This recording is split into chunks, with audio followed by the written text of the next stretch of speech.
భారత దెబ్బతో మాల్దీవులకు దిమ్మ తిరిగి బొమ్మ కనిపిస్తోందా? భారత్ ఇచ్చిన బాయ్కాట్ పిలుపుతో పర్యాటక రంగం కుదేలై మాల్దీవులు అల్లాడుతోందా? రానున్న రోజుల్లో మాల్దీవుల పరిస్థితి మరింత దిగజారనుందా?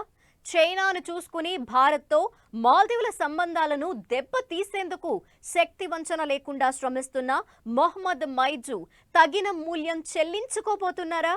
మబ్బుల్లో నీళ్లు చూసి ముంతవొలక పోసుకున్న చందంగా మారిన మైజ్ చర్యలతో మాల్దీవుల ఆర్థిక వ్యవస్థ పతనావస్థకు చేరబోతోందా? మాజీ అధ్యక్షుడు ఇతర నిపుణుల మాట విని ఇప్పటికైనా మైజ్ జాగ్రత్త పడకపోతే మాల్దీవులు మరో శ్రీలంక అయ్యే ప్రమాదం ఉందా అంటే అవుననే అనిపిస్తోంది తాజా పరిస్థితులు చూస్తుంటే.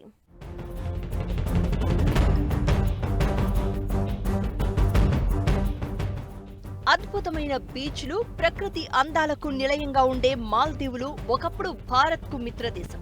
మన పర్యాటకులు ఎక్కువగా వెళ్లే దేశం. అసలు కొన్నేళ్లుగా సినిమా సెలబ్రిటీలకు బెస్ట్ డెస్టినేషన్ స్పాట్ గా ఉంది. హీరోలు, హీరోయిన్లు మాల్దీవుల రీసార్చ్లు, బీచ్ల్లో దిగిన ఫోటోలతో సోషల్ మీడియా నిండిపోయేది. మాల్దీవుల పర్యాటకం ప్రమోషన్ కు మన దేశమే కేర్ ఆఫ్ అడ్రస్ గా ఉండేది. 2023 డిసెంబర్ వరకు ఇదే పరిస్థితి ఉంది. ఆ దేశ టూరిజం మార్కెట్లో 11% వాటాతో భారత్ అగ్రస్థానంలో ఉండేది. ఆర్థిక, రక్షణ రంగాల్లో భారత్ మాల్దీవులకు పెద్దన్నలా సాయం చేసేది, అన్ని విధాలా అండగా నిలిచేది. మాల్దీవుల మనుగడలో ఇంతలా భాగమవుతున్న భారత్ విషయంలో ఆ దేశం ఎలా వ్యవహరించాలి, ఎంత కృతజ్ఞతతో నడుచుకోవాలి, ఇంకెంతలా గౌరవించాలి?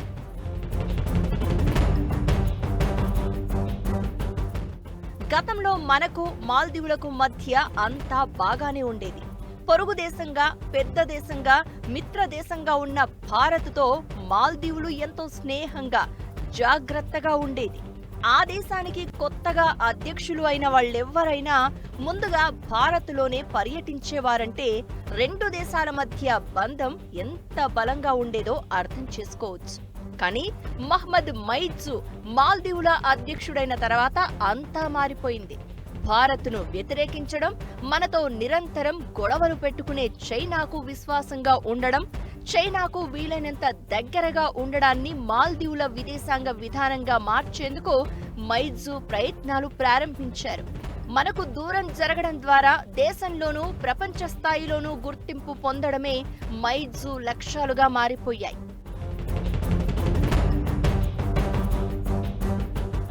మాల్దీవుల్లో ఉన్న భారత సైనికులు మే 10 లోపు వెళ్లిపోవాలని మైజు ఆదేశించారు. 2 నెలల పాటు జరిగే ఈ కార్యక్రమం ఇప్పటికే మొదలైంది. సైనికుల రూపంలోనూ, సాధారణ దుస్తుల్లోనూ భారతీయులు మాల్దీవుల్లో ఉండరాదని స్పష్టమైన ఆదేశాలిచ్చారు. చైనాలో పర్యటించారు. ఆ దేశంతో ఆయుధ ఒప్పందాలు కుదుర్చుకుంటున్నారు. ఇంతవరకు భారత్ పర్యటనకు రాలేదు. అంటే చైనాతో స్నేహమే తమకు ప్రధానమన్న సంకేతాలు పంపిస్తున్నారు. పర్యాటకంతో పాటు అన్ని విషయాల్లోనూ మనపై ఆధారపడే మాల్దీవుల వైఖరి గమనించిన తర్వాత ప్రధాని ఆ దేశానికి ఓ ఝలకిచ్చారు. ఈ ఏడాది జనవరిలో లక్షద్వీప్లో ప్రధాని పర్యటించారు. ఆ ఫోటోలను సోషల్ మీడియాలో షేర్ చేశారు. ఇక్కడి నుంచే మాల్దీవుల పతనం ప్రారంభమైంది. ప్రధాని లక్షద్వీప్ పర్యటన ఉద్దేశం అందరికన్నా ముందుగా అర్థమైంది మాల్దీవుల ప్రభుత్వానికి. అందుకే ఆ దేశ ప్రభుత్వం ఉలిక్కిపడింది. ప్రధానిపై అక్కసు వెళ్లగక్కింది. లక్షద్వీప్ పర్యటనపై అవాకులు చెవాకులు మాట్లాడారు మంత్రులు. నోటికి పని చెప్పిన మంత్రులపై ప్రభుత్వం చర్యలు తీసుకున్నప్పటికీ అప్పటికే జరగాల్సిన నష్టం జరిగిపోయింది. ఇంకా జరుగుతూనే ఉంది. ప్రధాని మోదీపై మాల్దీవుల నేతలు చేసిన విమర్శలను భారతీయులు సీరియస్ గా తీసుకున్నారు. బాయ్కాట్ మాల్దీవుల నినాదంతో సోషల్ మీడియా ఊగిపోయింది. వ్యక్తుల నుంచి పర్యాటక స్థలాల దాకా అందరూ మాల్దీవుల తిక్క కుదిర్చేందుకు పోటీ పడ్డారు. అప్పటికే తలపెట్టిన పర్యటనలను కూడా రద్దు చేసుకున్నారు. దీంతో మాల్దీవుల పర్యాటక రంగం పెను కుదుపునకు లోనైంది.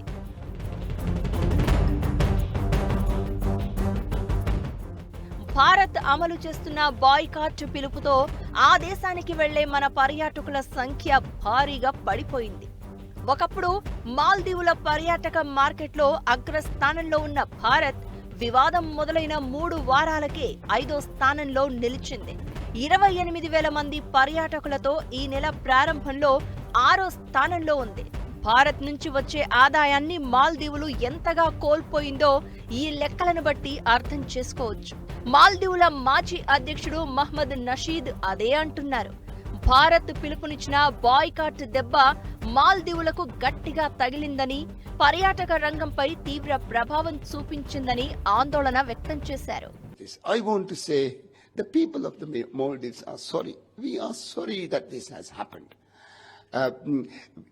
Indian people, we want Indian people to come on their holidays to the Maldives, and there will not be any effect on any change in our hospitality.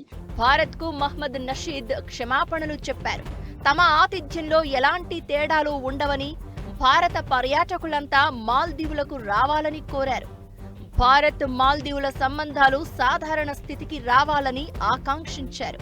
మాజీ అధ్యక్షులు, ఇతర నేతలంతా ఇలా దేశానికి కలిగిన నష్టాన్ని వీలైనంత తగ్గించేందుకు ప్రయత్నిస్తూ ఉంటే, ప్రస్తుత అధ్యక్షుడు మైజు వైఖరిలో మాత్రం మార్పు రావడం లేదు. దేశం ఏమైపోయినా పర్వాలేదు కానీ తన వ్యక్తిగత ఎజెండా అమలే ముఖ్యమన్న తరహాలో ముందుకెళ్తున్నారు.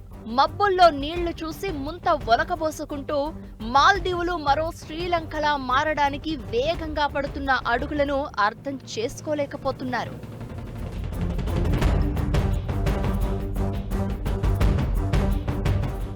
చైనా మొదట అభివృద్ధిని ఎరగా వేస్తుంది. చెప్పిన మాటలు వినేలా ప్రలోభ పెడుతుంది. అప్పులు ఇచ్చి ఆకట్టుకుంటుంది. వడ్డీల భారంతో కుదేలు చేస్తుంది.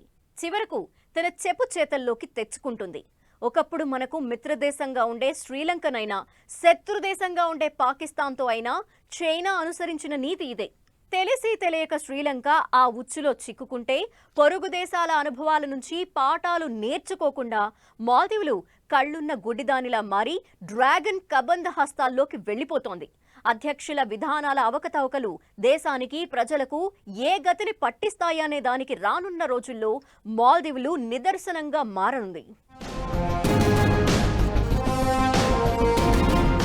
మే 10 తర్వాత యూనిఫామ్లో కానీ, సాధారణ దుస్తుల్లో కానీ భారత సైనికులెవరూ మాల్దీవుల్లో ఉండబోరంటూ ఆ దేశ అధ్యక్షుడు మహ్మద్ మైజు చెప్పిన మాటల వెనుక చైనా ఉందన్న సంగతి అందరికీ తెలుసు.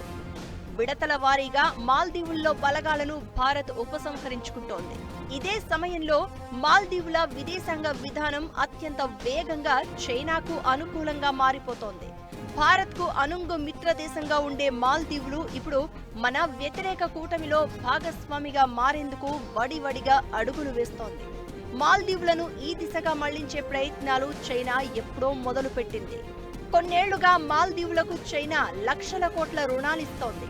ఆర్థిక, నిర్మాణ రంగాలకు భారీగా అప్పులు ఇచ్చి మాల్దీవులను కీలుబొమ్మగా మార్చుకునేందుకు అన్ని అవకాశాలను ఉపయోగించుకుంది. ఈ వారం ప్రారంభంలో చైనా, మాల్దీవుల మధ్య సైనిక ఒప్పందం కూడా కుదిరింది. మాల్దీవుల రక్షణ శాఖ ఎలాంటి వివరాలు తెలియచేయనప్పటికీ అధునాతన ఆయుధాలను చైనా అందించనుందని ప్రచారం జరుగుతోంది. అలాగే గతంలో తమ సైన్యానికి భారత్, అమెరికాతో శిక్షణ ఇప్పించుకునే మాల్దీవులు ఇప్పుడు చైనాతో ఆ ఒప్పందం కుదుర్చుకుంది. అయితే చైనాతో మాల్దీవులు కుదుర్చుకున్న ఆ రక్షణ ఒప్పందం భారత్కు తీవ్ర ఆందోళన కలిగించే అంశం. చైనాతో ఒప్పందం తర్వాత టర్కీ నుంచి మాల్దీవులు డ్రోన్లు కొనుగోలు చేస్తున్న వ్యవహారం బయటకు వచ్చింది. అయితే ఎన్ని డ్రోన్లు కొనుగోలు చేసిందో చెప్పలేదు కానీ వచ్చే వారం నుంచి ఈ డ్రోన్లతో సముద్ర తీరంలో గస్తీ కాస్తామని తెలిపింది. మహ్మద్ మైజు మాల్దీవులు అధ్యక్షుడైన తర్వాత ఆయన తొలిసారిగా పర్యటించింది టర్కీలోని. తర్వాత యునైటెడ్ అరబ్ ఎమిరేట్స్, చైనాలో పర్యటించారు. దేశంలో తీవ్ర ప్రతికూలత ఎదురైనా మైజు తన మొండి వైఖరి విడిచిపెట్టడం లేదు. గతంలో మాల్దీవుల అధ్యక్షులు ఇండియా ఫస్ట్ అన్న విధానంతో ఉండేవారు.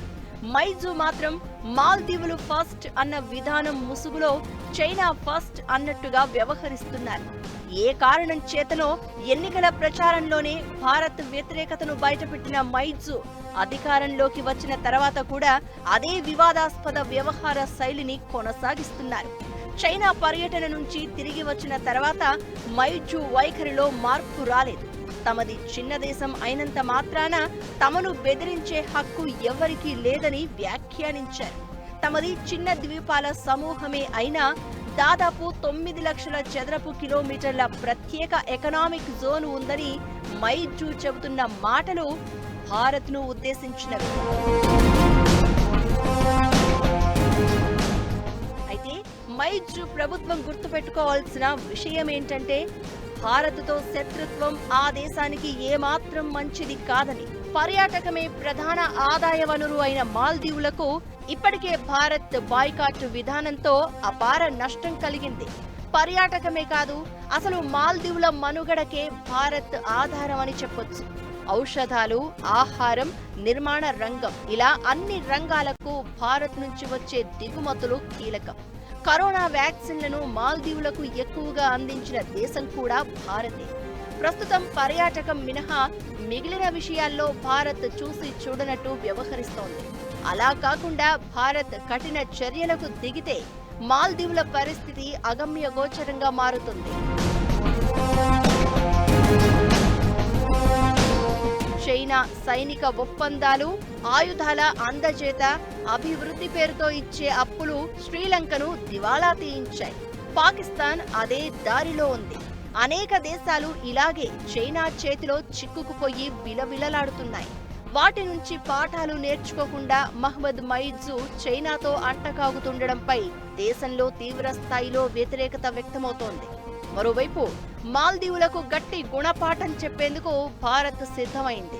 హిందూ మహాసముద్రంలో పట్టు పెంచుకునేందుకు లక్షద్వీపులో జటాయు పేరుతో కొత్త నావికా స్థావరాన్ని ఏర్పాటు చేసింది. లక్షద్వీపులోని మినికాయిలో ఐఎన్ఎస్ జటాయు పేరుతో ఏర్పాటు చేసిన ఈ బేస్ సముద్ర దొంగలు, డ్రగ్స్ రవాణా నియంత్రణ కార్యకలాపాలకు వేదికగా ఉంటుందని ఇండియన్ నేవీ తెలిపింది. రక్షణ పరంగా హిందూ మహాసముద్రంలో భారత్కు మాల్దీవులు అత్యంత కీలకం.